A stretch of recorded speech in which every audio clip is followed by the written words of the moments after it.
Hello friends, my name is Shampi Junjunwala and welcome to ambitiousbaba.com. Very good morning to all of you. तो चलिए जानते हैं 30 अप्रैल के current affairs क्या है. So let's get started. Also please subscribe to our YouTube channel Ambitious Baba and please press the bell icon. वहाँ पे आपको पता चल जाएगा whenever we are coming with a new video और we are coming live with any edition. तो चलिए आगे बढ़ते हैं क्वेश्चन की तरफ. पहला क्वेश्चन है, which state has launched Covid Pharma, a mobile application to trace people buying medicine for fever and cold.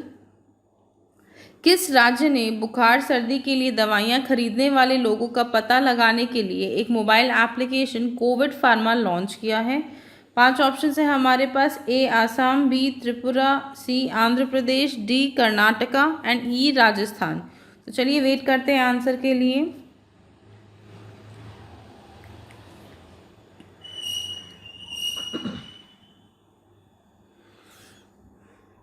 तो इसका answer is C Andhra Pradesh. Yes, Andhra Pradesh ने 25 अप्रैल को कोविड फार्मा नाम की एप्लीकेशन लॉन्च की है. 25 अप्रैल को लॉन्च किया कोविड फार्मा, एक मोबाइल एप्लीकेशन जिससे ट्रैक किया जा सके कि ओवर द काउंटर यानी कि मेडिकल शॉप्स पूरे राज्य में लोग सर्दी खांसी और ज़ुकाम के लिए कौन कौन दवाइयाँ लेता जा रहा है, उसमें जो बायर है उसकी डिटेल्स नोट की जाएंगी इंक्लूडिंग देयर मोबाइल नंबर, ताकि उनको ट्रैक किया जा सके और ये गवर्नमेंट को रिपोर्ट होती रहेंगी. ठीक है, तो चलिए बढ़ते हैं नेक्स्ट क्वेश्चन की तरफ. नेक्स्ट क्वेश्चन है, who has been appointed as chairman and managing director of Housing and urban development corporation Limited यानी कि हडको, आवास और शहरी विकास निगम लिमिटेड यानी कि हुडको के अध्यक्ष और प्रबंध निदेशक के रूप में किसे नियुक्त किया गया है? 5 ऑप्शन है. ए राजीव कुमार, बी शिवदास मीना, सी मुकेश कुमार जैन, डी रोमेश सोपती या ई पल्लव मोहपात्र. तो चलिए वेट करते हैं आंसर के लिए.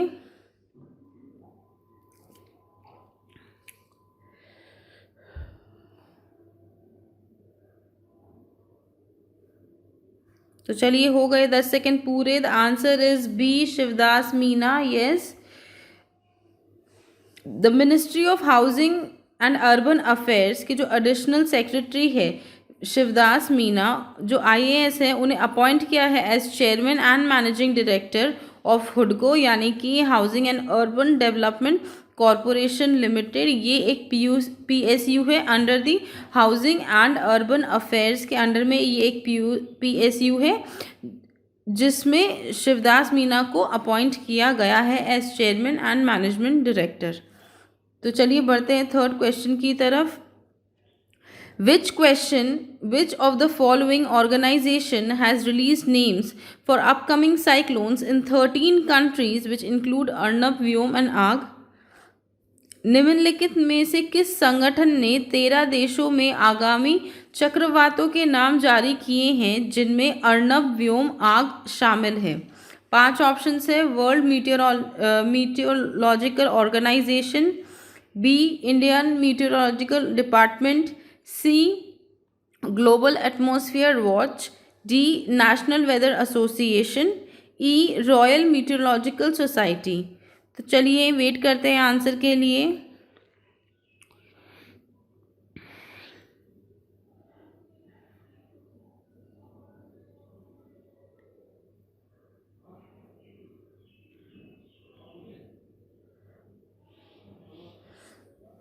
तो यस, इसका answer is B Indian Meteorological Department या फिर भारत मौसम विज्ञान विभाग. इन्होंने 169 नेम्स में से जो उत्तरी भारतीय महासागर है उसके ऊपर जो चक्रवात नॉर्मली आता है उसके लिए इन्होंने 13 नाम की सिलेक्शन की है 169 नेम में से, जिसमें आग, व्योम और गति है भारत के लिए, और जो बांग्लादेश के लिए चूज़ किया गया उसका नाम है अर्नब, निसर्गा और उपाकुल. तो चलिए बढ़ते हैं हमारे फोर्थ क्वेश्चन की तरफ. Which organisation has released a map which shows part of Ladakh as Chinese territory? किस संगठन ने एक नक्शा जारी किया है जो लद्दाख के कुछ हिस्सों को चीनी क्षेत्र के रूप में दिखाता है? A World Bank, B World Trade Organization, C United Nations, D World Health Organization या फिर E Organisation for Economic cooperation and development.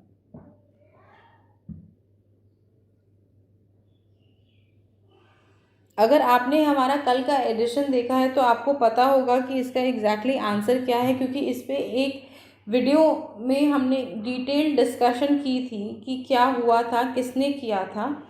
तो अगर आपने देखा है तो आपको इसका आंसर पता होगा, एंड अगर न्यूज़ में भी देखा है तो भी पता होगा। तो चलिए इसका आंसर, जैसा कि आई एम अज्यूमिंग आप सभी जानते होंगे, इसका answer is World Health Organization, जैसे कि विश्व संस्था संगठन।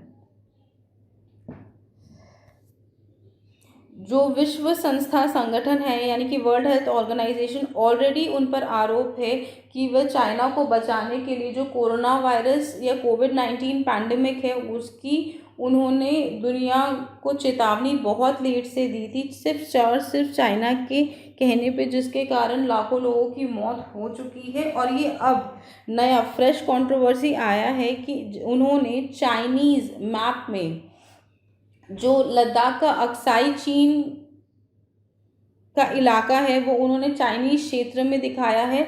It's a part of India, it's not a part of China. और उसके अलावा उन्होंने जम्मू कश्मीर और बाकी जो इंडियन स्टेट्स हैं उनके कलर कोड्स भी अलग अलग दिखाए हैं। और जो पाकिस्तान ऑक्यूपाइड कश्मीर है, जो पाकिस्तान ने हथिया लिया हमसे इल्लीगली, उसको उन्होंने एक डिस्प्यूटेड टेरिटरी के रूप में भी दिखाया है। तो चलिए बढ़ते हैं हमारे फिफ्थ क्वेश्चन की तरफ। Who has been sworn in as chief justice of Bombay High Court? Bombay उच्च न्यायालय के मुख्य न्यायाधीश के रूप में किसने शपथ ली है? 5 ऑप्शन है हमारे पास। ए मोहम्मद रफ़ीक, बी इंद्रजीत मोहंती, सी विश्वनाथ सोमदे, डी दीपांकर दत्ता या ई संजय करोल। तो चलिए वेट करते हैं 10 सेकेंड के लिए before we come up with the answer.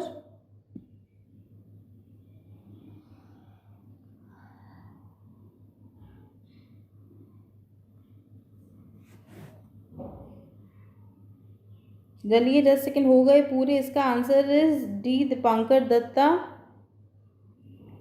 जो जस्टिस दीपांकर दत्ता है वो सीनियर जज रह चुके हैं कैलकाटा हाई कोर्ट के। उनको 28 अप्रैल को बॉम्बे हाई कोर्ट का न्यू चीफ जस्टिस की शपथ दिलाई गई है। ये जो वहाँ के महाराष्ट्र के गवर्नर हैं श्री भगत सिंह कोश्यारी, उनके देखरेख में उन्हें ये शपथ दिलाई गई है राजभवन में। तो चलिए जानते हैं about a list of chief justice of high courts.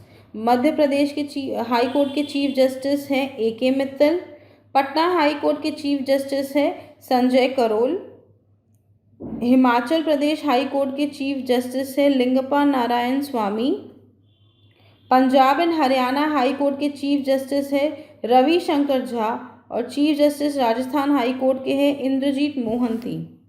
चलिए बढ़ते हैं हमारे 6th क्वेश्चन की तरफ। UBS has estimated India's GDP growth to how much % in financial year 2020 and 21? UBS ने वित्त वर्ष 2020-21 की भारत की GDP वृद्धि कितने प्रतिशत तक होने का अनुमान लगाया है? 5 ऑप्शन है हमारे पास। A -0.4%, B -0.2%, C 0%, D 0.2% and E 1.0%।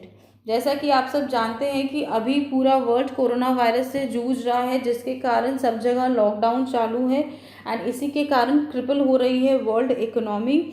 इसी पैंडमिक के चलते UBS ने एस्टिमेट किया है कि हमारी इकोनॉमी कितने प्रतिशत, हमारी जो GDP होगी वो कितने प्रतिशत होगी इस साल। तो चलिए 10 सेकेंड हो गए हैं पूरे। The answer is A -0.4%। UBS जो एक्सपेक्ट कर रहा है कि हमारी रियल जीडीपी है वो कम होके 2.5% से कम होके -0.4% रहेगी 2020-2021 के लिए, क्योंकि ये जो कोरोना वायरस है ये फैलते जा रहा है, जिसके कारण सब जगह लॉकडाउन है, जिसमें सब कंट्रीज़ की इकोनॉमी पे बहुत बुरा असर पड़ रहा है। चलिए जानते हैं बाकी संस्थाओं ने इंडिया की जीडीपी क्या प्रोजेक्ट की है फाइनेंशियल ईयर 21 के लिए। वर्ल्ड बैंक ने एस्टिमेट किया है 1.5% से 2.8%। एडीबी ने एस्टिमेट किया है 4%। यूएन या यूनाइटेड नेशंस ने प्रेडिक्ट किया है 4.8%। आईएमएफ या इंटरनेशनल मॉनेटरी फंड ने किया है 1.9%। और तो चलिए आगे बढ़ते हैं।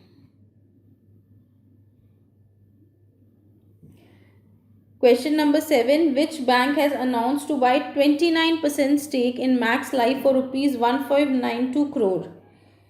किस बैंक ने 1592 करोड़ रुपए में मैक्स लाइफ के 29% शेयर्स की हिस्सेदारी खरीदने की घोषणा की है? 5 ऑप्शंस है। IndusInd bank, Axis bank, ICICI bank, HDFC bank या फिर आईडीएफसी फर्स्ट बैंक। तो चलिए वेट करते हैं आंसर के लिए।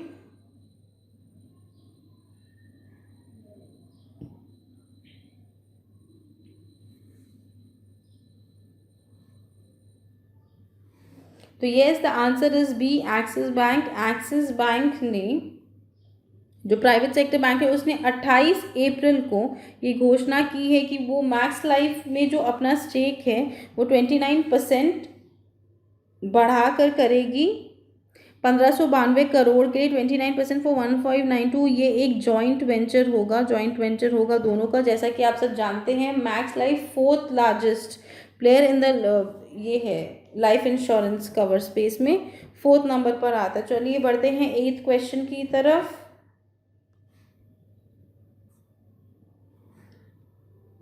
मूडीज जो ऑलरेडी एक ये क्रेडिट रेटिंग एजेंसी है, Moody's Investor Service has slash India's growth forecast to how much % for calendar year 2020? Moody's Investor Service ने कैलेंडर वर्ष 2020 के लिए भारत के विकास का अनुमान कितने प्रतिशत तक घटा दिया है? 5 ऑप्शन है हमारे पास। ए -0.04%, बी -0.2%, सी 0%, डी 0.2% और ई 1%।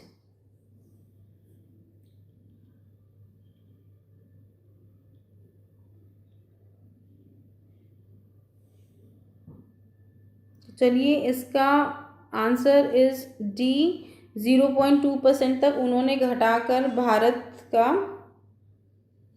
2.5% से 0.2% तक घटाकर उन्होंने भारत का एक्सपेक्टेड ग्रोथ किया है इस साल के लिए। 28 अप्रैल को ये रिवाइज रेटिंग उन्होंने की थी।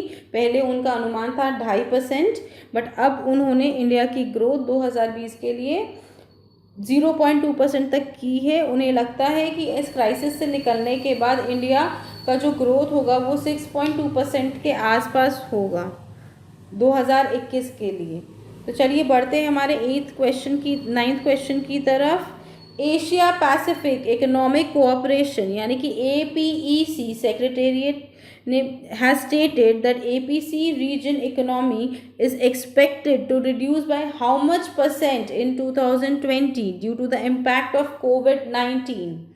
एशिया प्रशांत आर्थिक सहयोग जो संस्था है उनके सचिवालय ने कहा है कि एपेक क्षेत्र की अर्थव्यवस्था को कोविड-19 के प्रभाव के कारण 2020 में कितने प्रतिशत कम होने की उम्मीद है? 1%, 1.1%, 1.8%, 2.5% या फिर 2.7%? तो चलिए वेट करते हैं आंसर के लिए।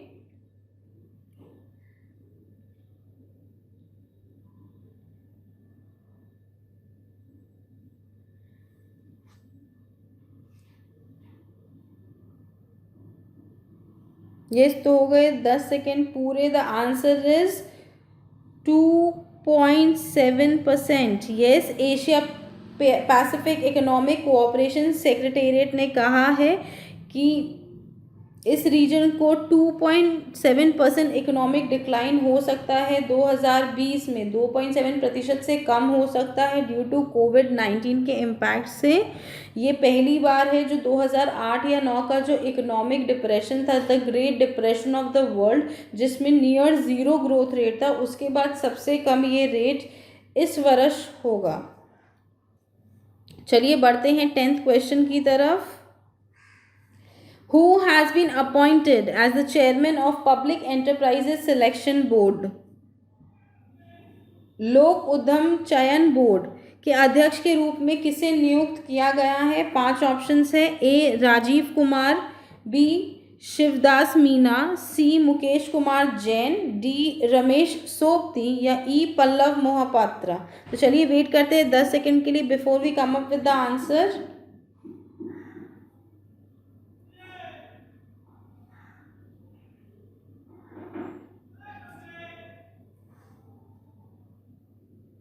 दस सेकेंड हो गए पूरे। सो इसका answer is A Rajiv Kumar. Yes, Rajiv Kumar एक IAS है झारखंड केडर के।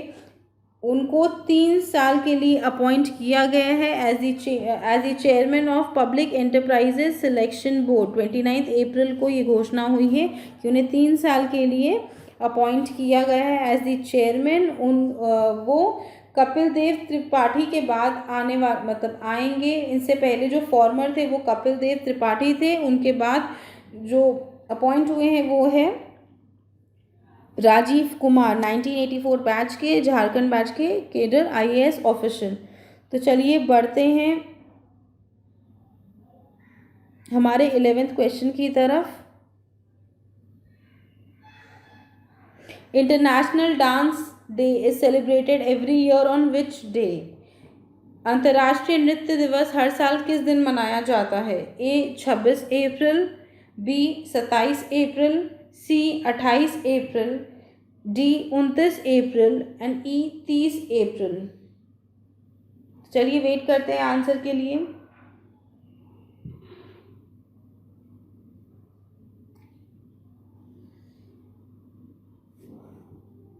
10 सेकेंड हो गए पूरे। The answer is D 29 April. 29 April को इंटरनेशनल डांस डे सेलिब्रेट किया जाता है। इस दिन जो वर्ल्ड के आर्टिस्ट हैं जो कंट्रीब्यूट करते हैं डांस के लिए, उनके लिए ये दिन सेलिब्रेट किया जाता है और लोगों को एनकरेज किया जाता है कि जो इस फील्ड में इंटरेस्टेड है वो आगे बढ़ के इस फील्ड में अपना योगदान दें। बाकी इम्पॉर्टेंट डेज अप्रैल में क्या है, तो चलिए एक बार फिर से रिवाइज करते हैं। 5 अप्रैल को है नेशनल मैरीटाइम डे, 7 अप्रैल को है वर्ल्ड हेल्थ डे, 18 अप्रैल को है वर्ल्ड हेरिटेज डे, 21 अप्रैल को है सिविल सर्विसेज डे, 22 अप्रैल को है अर्थ डे और 23 अप्रैल को है world book and copyright day and 29 April को मैं दोबारा रिपीट कर रही हूँ इस इंटरनेशनल डांस डे। इस दिन हम आर्ट फॉर्म को अप्रिशिएट करते हैं और जिन्होंने योगदान दिया है इस फील्ड में उनके लिए ये दिन मनाया जाता है। तो चलिए बढ़ते हैं 12th क्वेश्चन की तरफ। 12वां question, which country has lost the hosting rights of 2021 men's world boxing championship? किस देश ने 2021 पुरुषों का विश्व मुक्केबाजी चैंपियनशिप की मेज़बानी अधिकार खो दिया है? 5 ऑप्शन है। A Colombia, B Russia, C Qatar, D Serbia and E India. तो चलिए वेट करते हैं 10 सेकेंड के लिए before we come up with the answer.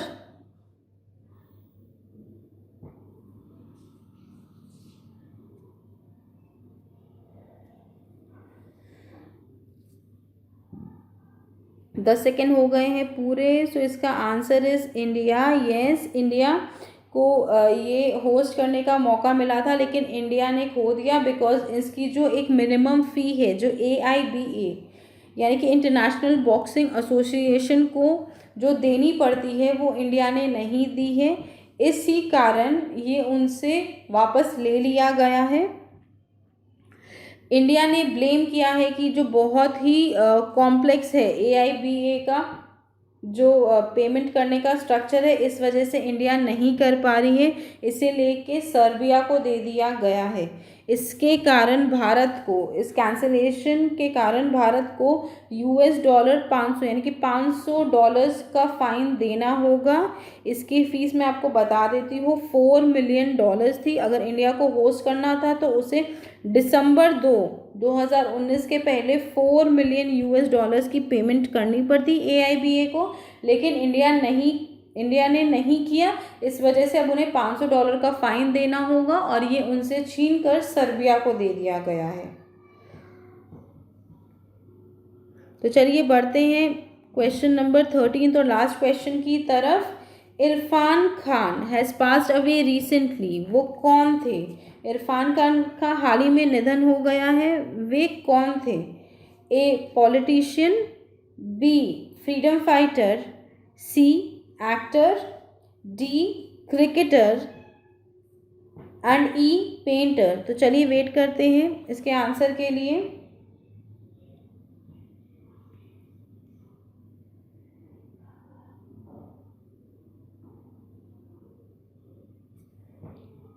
तो यस, इसका आंसर इज सी एक्टर। वो एक अभिनेता थे जिनका निधन हाल ही में कल हुआ है। उन्हें मुंबई में उनका देहांत हुआ। उन्हें एक रेयर टाइप का कैंसर था, न्यूरो एंडोक्राइन ट्यूमर था उन्हें, और वो मुंबई के कोकिलाबेन अस्पताल में एडमिट हुए थे एक कोलोन इन्फेक्शन के लिए। उनकी मौत 54 वर्ष की उम्र में हुई, बहुत ही छोटी, लेकिन उन्होंने भारत में बहुत अच्छी फिल्में की। इनफैक्ट इंटरनेशनल हॉलीवुड फिल्मों में भी उनका काफ़ी नाम है। वहाँ पे जैसे life of a pi, namesake, inferno जैसी बेहतरीन फिल्में उन्होंने की। और भारत में तो सभी जानते हैं उन्हें। In fact Padma Shri, best actors award और बहुत सारे पुरस्कार मिले हैं over the years for movies like Paan Singh Tomar, lunch box, ये सब उन्होंने बहुत ही बेहतरीन फिल्में की हैं। आपको ये मैं जस्ट नॉलेज के लिए बता रही हूँ कि इरफान खान एक नवाब फैमिली से बिलोंग करते थे। उनका एक्चुअली नाम था साहबजादे इरफान अली खान। वो जयपुर में उनका जन्म हुआ था। वो एक टोंक की नवाब फैमिली को बिलोंग करते थे। इसी से आज का सेशन ख़त्म होता है। आप हमसे हमारे टेलीग्राम चैनल पे सब्सक्राइब कर सकते हैं। प्लीज़ डाउनलोड कीजिए टेलीग्राम और उससे हमारे चैनल एम्बिशियस बाबा से जुड़िए, जहाँ पे आपको रेगुलरली PDF मिल जाएगा हमारे वीडियोज़ का, और भी आपके एग्ज़ाम प्रिपरेशंस में बहुत फ़ायदा होगा। आप हमसे हमारे Instagram channel daily current affairs में भी जुड़ सकते हैं, जहाँ पे रेगुलरली आपके एग्ज़ाम रिलेटेड अपडेट्स पोस्ट होते हैं, या फिर डेली करंट अपडेट्स भी वहाँ पोस्ट होते हैं। Please subscribe to our